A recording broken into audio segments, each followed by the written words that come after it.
Alright, let's see. This is part, I don't know, I lost track.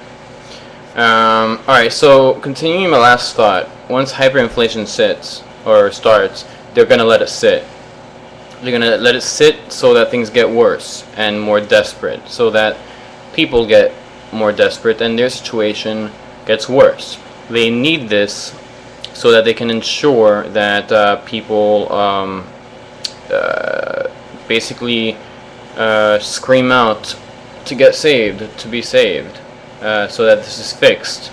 You know, do something, bring something, help us out. We're all suffering, whatever. You're gonna see Obama sit a little bit on hyperinflation. He's gonna say some great speeches, and people are gonna suck it right up. But I think that he's gonna wait for it to do anything about it, because he needs people to be at a point where they're desperate, and they're desperate for a solution. And the solution, once he is done sitting around and letting people suffer through this, is going to be the North American Union. Now remember, the SSP already passed. It's already set up. All they need to do is just turn it on, and that's it. All of the pieces and parts of the puzzle are already in play. They're already in place.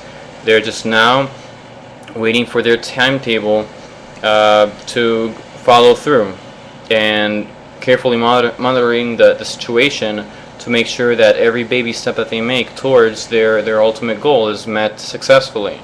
And that's what they're doing. But we have the internet, we have knowledge, we know to turn off the TV. If anything, I myself, I listen and I read CNN and Drudge Report and Dig, and I see what the propaganda is, so that I can read between the lines and understand what they're trying to accomplish and what the real truth is. I do my research, I go through to alternate sources of information, and I verify. So they're going to let it sit. They're going to introduce the North American Union, and to get us out of this mess. This will be the savior, or the solution to get us out and prosper. But we know better. We are a sovereign nation for a reason, and we need to hold on to that. We cannot become part of any union and dissolve the Constitution and be part of something else and throw away our national sovereignty. Once we do that, they win. That is the only thing that is stopping the New World Order.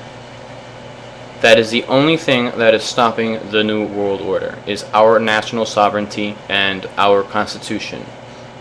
The right to bear arms, etc., etc. Once they bring that down, and that all depends on how well informed we are and how we fight to protect our liberty and our freedom, the little that we have left after the past 8 years of them stripping it away.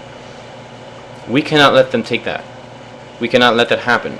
We need to spread the word and protect our country, our nation, our republic, our freedom and our rights and our liberty. The United States is the biggest roadblock in establishing the New World Order. They understand that there's going to be people that are not going to welcome the New World Order, and that's why when you do your research, there's quotes saying that a lot will resist the New World Order and a lot will die, and etc., etc. Listen, like the guy in what is it, Tanzania Square in China, that famous picture of the tanks that were stopped by one guy. Stand up for your rights. I would rather die than be sent to some sort of camp or be some sort of slave or something like that to protect what the founding fathers gave us. Not that they gave us, that they fought to protect and to establish this nation, because our rights are God-given. No country, no government can tell you what you can and cannot do, or what sort of rights you have. That's not the way that it's supposed to be. So that is the catalyst.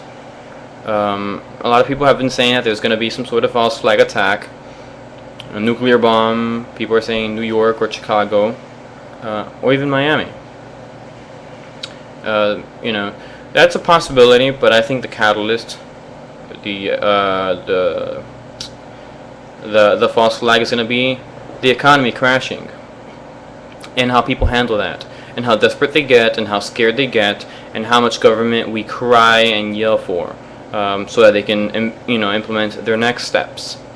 If that's not enough to accomplish their goals as successful, or to, if people don't cry enough for it, if they, or whatever the case, then I believe that there may be another false flag attack on the United States as a plan B to ensure that that happens. I mean, for example, they have the National Continuity Act, where there's any emergency which is not defined by basically anything. I could sneeze right now, and under that act, they can declare martial law because of the way that it was written. It's very vague. So I think that as they all get old, and as they want to get this established, and they're getting desperate, a false flag in the sense of a terrorist attack might be plan B to get this accomplished. Don't underestimate them, because they're the ones pulling the strings. They're the ones that are driving us to where they want us to go. So again, I say this a lot: educate yourself, do your research, and spread the word, because the catalyst in this whole thing is, once the people and the government sit down in this whole mess, in this crisis, and the government says, this is where we're at, and this is our solution, the people will be so desperate. Well, either the people will be so desperate that they will accept the resolution, which is the New World Order, or the North American Union, which I think will start first. They will be in fear and succumb and accept it, and mission accomplished. Or two, people are informed. They have researched, they have educated themselves, and they know why this is happening. They know who engineered this. They know where they're headed to in this whole mess.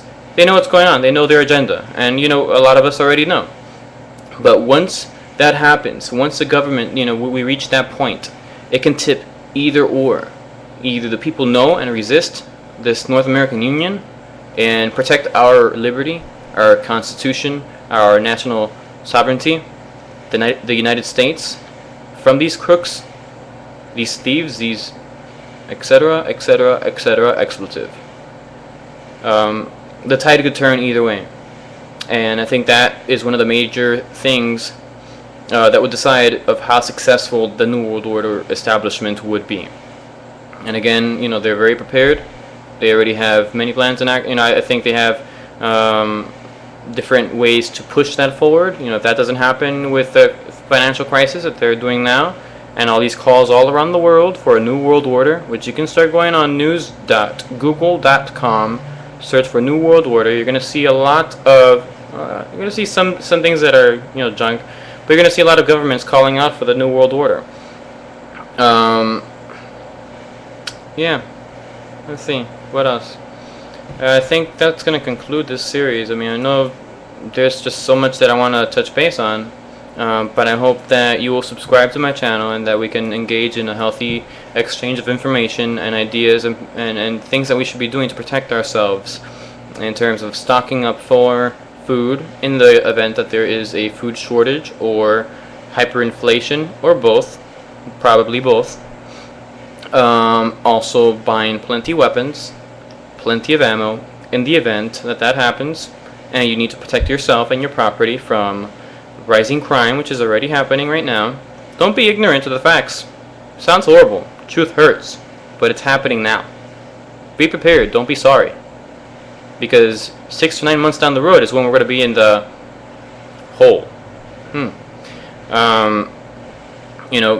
Protect yourself. Protect your friends and family.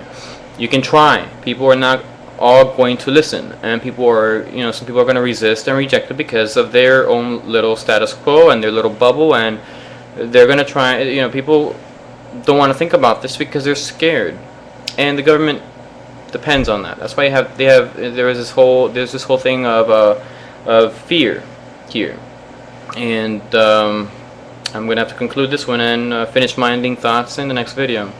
And